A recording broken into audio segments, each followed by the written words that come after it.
భారతదేశపు అడవి గుండెల్లో మా అనే ఒక చిన్న బాలుడు తోడేళ్ల గుంపులో నివసించాడు. తోడేళ్లచే పెంచబడిన మా జంగిల్ యొక్క మార్గాలను తెలివైన పులి బాగీరా ద్వారా నేర్చుకున్నాడు. అయితే మా పెద్దయ్యే కొద్దీ అడవి అతనికి మరింత ప్రమాదకరమైన ప్రదేశంగా మారింది. భయంకరమైన పులి షేర్ ఖాన్ మని చంపడానికి గుర్తించాడు.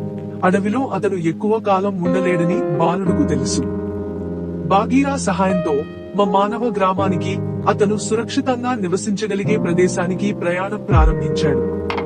ప్రయాణం చాలా సుదీర్ఘమైనది మరియు కష్టమైనది, ప్రమాదాలు మరియు అడ్డంకులతో నిండిపోయింది. కానీ మా తన ధైర్యం మరియు తెలివితేటలతో ప్రతి సవాలును నిర్ణయంతో ఎదుర్కొన్నాడు. మార్గంలో మా అనేక జంతువులను ఎదుర్కొన్నాడు, కొన్ని స్నేహపూర్వకంగా మరియు కొన్ని కాదు. అతను తన అంతర్దృష్టిని నమ్మడానికి మరియు బతకడానికి తన తెలివిని ఉపయోగించడం నేర్చుకున్నాడు. అతను స్నేహం మరియు నమ్మకదారుల ప్రాముఖ్యతను కూడా నేర్చుకున్నాడు, ఎందుకంటే అతను బాలు అనే ఎలుగుబంటి మరియు రిక్కీ టికిటావి అనే కోతితో స్నేహం చేశాడు. చివరకు అనేక రోజుల ప్రయాణం తర్వాత మా మానవ గ్రామానికి చేరుకున్నాడు. అతనిని గ్రామస్తులు ఆహ్వానించారు. వారు అడవి గురించి అతని కథలకు ఆశ్చర్యపోయారు.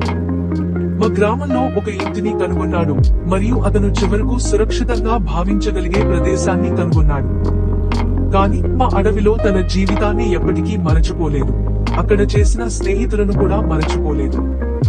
అతను అడవిలో నేర్చుకున్న పాఠాలను తనతో పాటు తీసుకెళ్లాడు మరియు అవి మానవ గ్రామంలో సంతోషంగా మరియు సంతృప్తికరమైన జీవితాన్ని గడపడానికి అతనికి సహాయపడ్డాయి.